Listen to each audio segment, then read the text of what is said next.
Gyrus, Waker of Corpses, a study on the works of Slawomir Maniak, a presentation by Inara Stryker. Shadow, an important part of artistic detail that is simultaneously one of the hardest to master. A hazy fog encompasses the decayed forest behind the multi-headed monstrosity in the foreground. Gyrus, Waker of Corpses by Slawomir Maniak is one of my favorite commanders in Magic, and one of my favorite pieces of Magic the Gathering artwork. The fact that only some of the beast is visible allows viewers of the piece to imagine the grand size of it. The fog in the background also helps keep the focal point on Gyrus himself. Magic the Gathering has been known for its striking artwork since its inception in 1993. Slawomir's first pieces of Magic card art were during 2011's Innistrad set.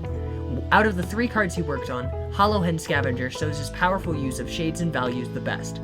Maniak's masterful use of fog adds tension and makes the shambling elemental intimidating despite its lack of facial features. Its long, plant-like claws work well with the moss strewn over its entire body. Plants really seem to be one of Maniak's strongest tools. Another phenomenal showcase of Slawomir's artistic talent is his rendition of Nethroi Apex of Death from Ikoria. The subtle green glow of the animal skulls around the grotesque apex adds to the sense of death emanating from the image. The fur on Nethroi is rugged and torn, and its horns protrude in jagged angles. Not to mention the decaying grass and plant life on the ground beneath it, that demonstrate why Nethroi is the apex of death without having any other bodies around to distract from the nightmarish creature. Lurrus of the Dream Den was also made during Ikoria.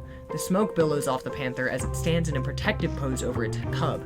Lively grass flows beneath Lurrus and its spawn, which magnify the connection Lurrus has with returning small creatures from the graveyard. The connection between the art piece and the mechanics of the card helps strengthen both aspects of the piece.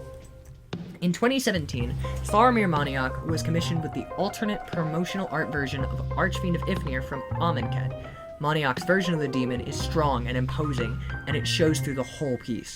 The dust and sand blasting off the ground, the tail sharply curling, the massive claws, and the imposing towers all add the perceived power of this infernal creature. Seb McKinnon, on the other hand, was tasked with the base version, and the demon seems to be staying back, giving the art a tinge of sadness to it. There's a subtle melancholy present in the image, and the desolate perspective really puts a spotlight on the lonely Archfiend of Ifnir. The cyclones behind the demon emphasizes the dangers that bad weather brings with it. Magic the Gathering's third revisit to the plane of Innistrad, Eldritch Moon, contains Kessig Prowler, a werewolf card which flips over to a corrupt Eldritch Horror Wolf. Maniak puts subtle foreshadowing in the mutated canine's maw and eyes. The Kessig Prowler's features are still visible when it transforms into the sinuous predator. The glowing green eyes draw the viewer's attention, and the stitched skin under the rugged fur of the Eldrazi wolf add a lot of tension to this piece. The shading on the branches really helps make the corrupted wolf pop out from the background, and the leaves scattering around it put the danger of the beast onto the page. During March the Machine, Maniak was tasked with depicting Yargul and Multani. Yargul and Multani have the highest power currently in Magic, and the art reflects that in its imposing yet bizarre depiction of the spirit frog. The soft browns of Multani's wooden texturing blend nicely with the harsh, jagged greens of Yargul's wrinkles. The glowing green eyes of Yargul demonstrate the difference in strength between it and the tree elemental that is amplifying its already massive power.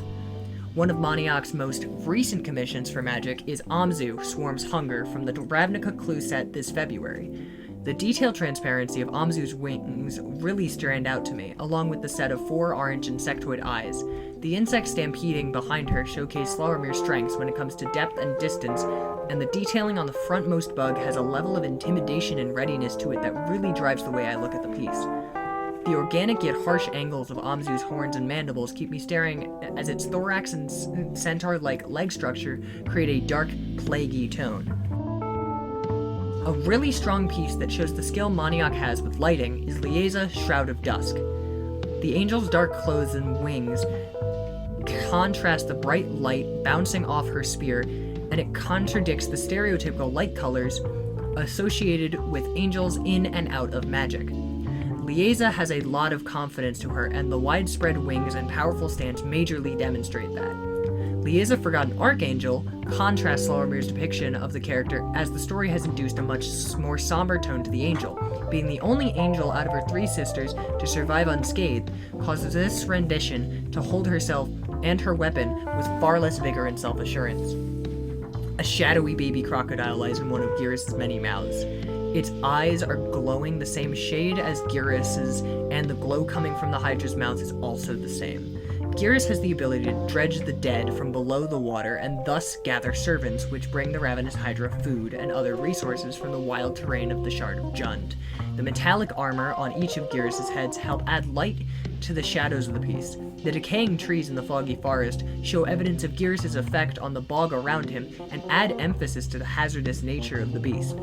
Gyrus embodies the Shard of Jund, as just like Jund, he is harsh, unrelenting, and yet free to do whatever it wants. The edge of the bog and the trees surrounding show Maniak's strong use of lighting. I hope that through this essay, I have shed some light on an artist that many of you may not have seen the works of. Through his strong use of lighting and environmental storytelling, Slawomir Maniak crafts imaginative and impressive works that add depth to the worlds and creatures he illustrates in his art. Thank you.